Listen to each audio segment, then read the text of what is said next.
यहाँ पे खाना तैयार हो रहा है जी। ये आप देखें रोटियाँ बन रही हैं। वाह, बड़े अच्छे साइज की रोटी है। जी जी जी जी। हमारे ये नॉर्मली हमारा फिक्स इसका साइज और वज़न उसके हिसाब से उसके उस वज़न की लिमिट के अंदर रहते हुए हमने ये तैयार करनी होती और है। ना और आप देखें ना कि बिल्कुल बैलेंस्ड है, ना ज़्यादा हीट है ना कच्ची है, हर तरीके से बहुत अच्छी और नॉर्मली हमारे जो तंदूर हैं, हाँ जी, इतनी अच्छी रोटी नहीं आपको इतनी अच्छी रोटी नहीं मिलती। फिर यहाँ पे अब ये जो जितने भी लोग काम कर रहे हैं इनका बाकायदा मेडिकल चेकअप होता है, टेस्ट होते हैं इनके नाखून बाल हर चीज़। उसके बाद इनको यहाँ पे किचन पे ये लोग लेबर करते हैं ताकि किसी किस्म का कोई हाइजीन पे कॉम्प्रोमाइज़ ना हो सके। और यहाँ पे जो हमारा ये जो लोग हैं कैदी, इनको इसके कोई बेनिफिट भी होता है यहाँ काम करने का? इनको रिमिशन मिलती है, सज़ा में कमी जो होती है वो रिमिशन इनको मिलती है। अस्सलाम वालेकुम। वालेकुम अस्सलाम। क्या नाम है आपका? मोहम्मद नवीद। नवीद साहब, कितने अरसे से हैं कोट लखपत जेल में? कोट लखपत जेल में मैं तकरीबन अरसा 4.5 साल से। 4.5 साल से हैं। किस जुर्म में आए थे? जी सर, वो कत्ल का केस था। अच्छा, और यहाँ पे अब ये जो आप कर रहे हैं, जी जी, ये खुद खुशी से किया आपने या को आपको ज़बरदस्ती करवा रहे हैं? नहीं ज़बरदस्ती नहीं करवा रहे, ये जज साहब ने मशक्क़त लिखी हुई है। हाँ। तो हम अपनी खुशी से करते हैं ये। और इसका आपको क्या फ़ायदा होगा? इसका फ़ायदा ये मिलता है कि हमें 3 माह जो है ना साल में कमी की जाती है हमारी सज़ा में। वाह, आपकी सज़ा क्या है? मेरी सज़ा 25 साल है। और अब इसकी वजह से आपको सज़ा कम हो जाएगी? हाँ जी, कम हो जाएगी। और यहाँ पे कैसा खाना बनता है?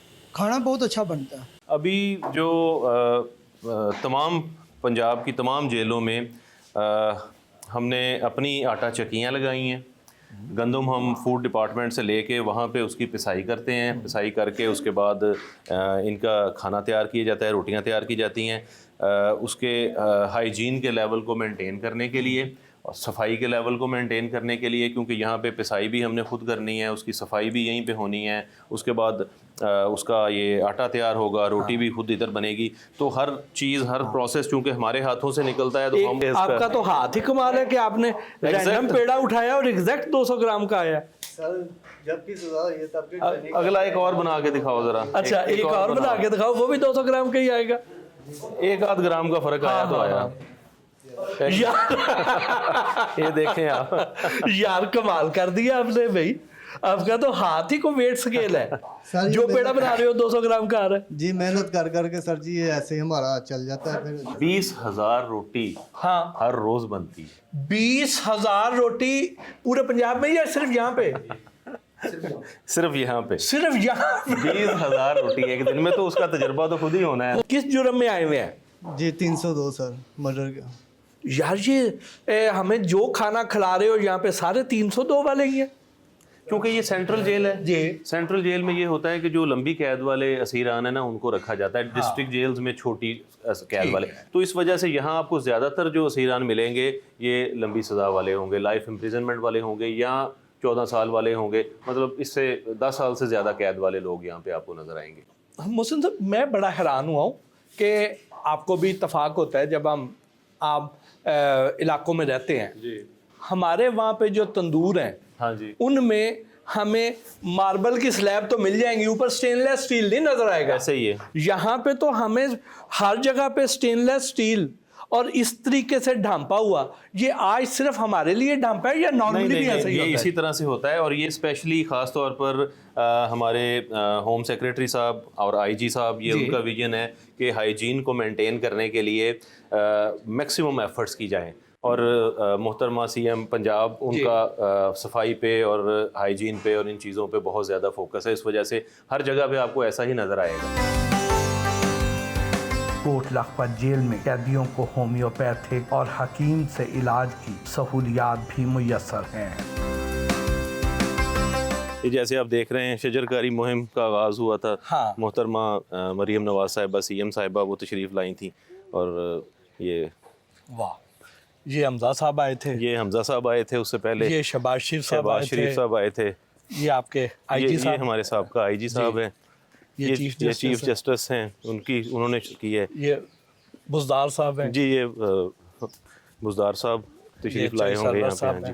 उन्होंने ये अब्दुल अलीम खान साहब फाउंडेशन हॉस्पिटल, तो क्या ये उन्होंने बनाया है? नहीं, ये रेनोवेशन सारी उनकी फाउंडेशन ने की थी।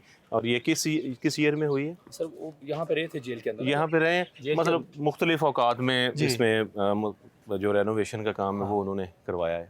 तो ये तो अच्छा है ना, हमारे जो बड़े बड़े लोग हैं अगर यहाँ कुछ अर्सा रह जाएं तो उससे यहाँ के हालात और बेहतर होंगे, कंट्रीब्यूट। अभी जो पंजाब गवर्नमेंट है उसका हेल्थ के हवाले से, जेलों की डेवलपमेंट के हवाले से, नई कंस्ट्रक्शंस के हवाले से, नई स्कीम्स के हवाले से बहुत अच्छा, उनका बहुत ज़्यादा फोकस है और बेशुमार काम हो रहे हैं मुलाजमीन की फलाह व बहबूद, उनकी रिहाइशों के लिए, मेडिकल के हवाले से, रिपेयर मेंटेनेंस के हवाले से अल्हम्दुलिल्लाह दिन ब दिन बहुत ज़्यादा बेहतरी आ रही है। ये होम्योपैथिक हमारा सेटअप है, डॉक्टर साहब मौजूद हैं। सर ये फरहान फार्मेसी के प्लेटफॉर्म पे ये डिस्पेंसरी जो है ना वो सारी डोनेशन उनकी है। 2006 से जो है ना ये डिस्पेंसरी अभी कंटिन्यू है और अल्हम्दुलिल्लाह यहाँ पर 50 प्लस जो है ना वो patient per day daily average जो है वो 50 प्लस की है। इसी तरह वो करशी दवाखाना में देखेंगे तो वहाँ पे 100 से ज़्यादा होगी डेली। ये जी हमारे हकीम साहब हैं, यहाँ पे डेली एवरेज कितनी है पेशेंट्स की? तकरीबन 100 के करीब। और ये करशी फाउंडेशन इसको रन कर रहे हैं, तमाम अद्वियात 1998 से रन कर रहे हैं और तमाम इसका एक्सपेंस ये करशी फाउंडेशन खुद उसको बियर कर रही है। माशाल्लाह, देखें ना, बड़ा कंट्रीब्यूशन ऐसे मुखैर लोग आए और सवाब कमाएं। क्योंकि बहुत सारे लोग ना हमारे जेलों में देहाती बैकग्राउंड से आते हैं, उनका ज़्यादा कॉन्फिडेंस जो है वो एलोपैथिक की बजाय होम्योपैथिक की, बल्कि ये जो देसी अद्वियात है ना इस पे उनका ज़्यादा एतमाद होता है। यहाँ पे आप आने का तरीका क्या है? उधर जो कैदी है वो बताएगा मेरी तबीयत ठीक नहीं है, वो अपनी बैरक के इंचार्ज को बताएगा कि मेरी तबीयत ठीक नहीं है, मैंने जो है वो हकीम साहब को चेक करवाना है। अगर तो उसका ऐसा मसला है कि वो वहीं पे सॉल्व हो जाए तो फिर यहाँ से ये मेडिसिन उसको वहाँ पे भिजवा देंगे या इनके कोई असिस्टेंट वहाँ पे चले जाएंगे। अगर आने की ज़रूरत होगी तो वो बैरक इंचार्ज जो है वो सेंट्रल टावर के स्टाफ को बताएगा, वो उन्हें इधर ला के इनसे चेकअप करवा के वापस उसकी बैरक में छोड़ेंगे। और उसके लिए कोई वक्त की पाबंदी नहीं है, उसकी किसी वक्त तबीयत बिगड़ेगी तो ये तो डे टाइम में होते हैं 8 से 4 बजे तक। लेकिन हमारे जो मेडिकल 24 आवर्स हमारे पास डॉक्टर हर वक्त एक मेडिकल ऑफिसर जेल के अंदर मौजूद होगा। मेडिसिन की एक बास्केट बड़ी ट्रॉली बना के बैरक्स के अंदर ले जाते हैं। छोटा मोटा जिस बंदे का मसला हो उसको वहीं पे मेडिसिन दे देते हैं ताकि हॉस्पिटल की तरफ आमदोरफ्त कम से कम रखी जाए। जिसको इधर लाने की ज़रूरत होती है उसको फिर लाया जाता है, इधर एडमिट करना है तो एडमिट कर लिया जाता है, मेडिसिन देनी है तो मेडिसिन दे के उसको वापस भिजवा देते हैं। हमारे पास यहाँ पे टोटल इस वक्त कैदी कितने हैं? 4000 से ज़्यादा है आज की। ये चूँकि डेली चेंज होती है ना पॉपुलेशन, कुछ रिहा हो रहे हैं, नए आ रहे हैं, जा रहे हैं, तो 4000 के ऊपर नीचे ये रहती है 4000 से। जेल अस्पताल का दौरा भी करवाया।